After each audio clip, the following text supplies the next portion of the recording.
when we're trying to find the G-spot, the vaginal canal expands and contracts.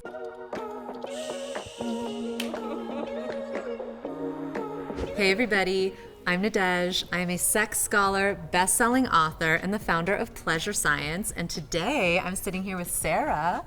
Yes. Hi, I'm Sara Loverays. I'm an adult entertainer on Chatterbait and also have a background in physical therapy. I'm so excited to connect with you again today and talk about vulvas, all about them. Yep, we're going to talk about vulva pleasure, vulva science, busting some myths. Yes. And so you have such a beautiful connection to your audience, and as we get into this topic, what are some questions that you feel your audience would love to learn about or that you see people be really curious about with vulvas? That's a really good question and somewhat personal too. The first question I have is related to vulva shape, size. Does that have any relationship to pleasure, or is that a myth too? It's interesting. I mean, vulvas are incredibly diverse. I always like to think of the flower, the orchid, which has thousands of different species of orchid.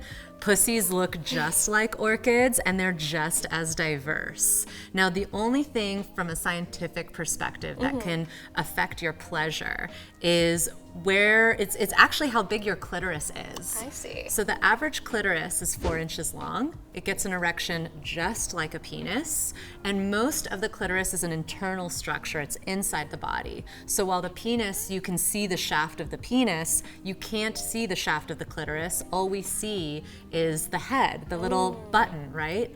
The hot spot, where there's over 10,000 nerve endings. Now, what's interesting is the G-spot is actually the root of the clitoris. And just like penises are all different sizes, vulvas, while the average is 4 inches, they also come in all different sizes. So when we're thinking about the size and shape of your vulva relating to your pleasure, it does correlate in a sense. It basically means your G-spot could be a little closer to the vaginal opening or a little further away. And that's pretty much it when it comes to shape and size. But if you're just looking at a vulva, there's not, like, you can't look at a vulva and say, okay, I know that this is going to be different pleasure. There's no way to do that. From looking at it. That makes sense. But actually, yes, your G-spot can be in a slightly different space. I mean, everyone's G-spot is in a slightly different place. My clitoris could be smaller than your clitoris, and like maybe mine's 3 inches and yours is 4 inches, and so your G-spot will be 2 knuckles deep and mine will be 1. You know, we don't know until we play. Yes. But yeah, that's a great question because there is a little bit to that. Yeah. And rather than judge yourself for how big or small something is, it sounds like there's this opportunity for exploration. Where is the spot that gets you off? And it's a connection point with you, if you're self-pleasuring or with a partner. And it is like you're only gonna find what works by playing with your bodies, not by taking an X-ray or just we don't have to be that medical. We can be really playful with it, and that's the best way to figure out what your pleasure zones are. And even when we're thinking of different hot spots inside the vulva, we're always talking about the G-spot, and we're gonna go into the G-spot more today. But there's also something called the A-spot, which is a little bit further back from the G-spot, and it's just another pleasure point. And what's interesting is, like, if you're fingering, like if I'm with my lover, I'm bisexual and been with many women, and so I could be fingering my lover and she could be thinking, oh, this is the G-spot, but I could be really deep and being like, I'm pretty sure I'm hitting the A-spot, right? But it's like you don't need to know what it's called. You just need to know what feels good and be able to communicate that, Yeah, the A-spot is new for me though, and I know that sense both with my male and female partners. Yeah, and if you're trying to find the G-spot, a great rule of thumb, and this is great for communication and sexual exploration, is with your lover, when you're entering, figure out how many knuckles deep it takes until you hit a spot your lover likes.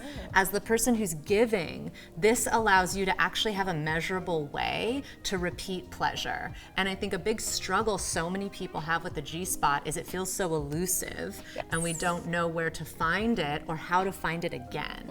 And that can be a real struggle for people. So count the knuckles, and you'd be surprised, oftentimes the G-spot is a lot closer to the whole of the vulva than you think. And so we'll be going kind of deeper in when really we only need to be right here, you know? The G-spot is also located on the upper wall. So if you imagine someone laying with their back, you want to insert your fingers in and point up, and using your fingers to start is a great way to find the G-spot. And then you can kind of keep track where you are. Yeah, exactly. Keep track where you are and just aim for the belly button.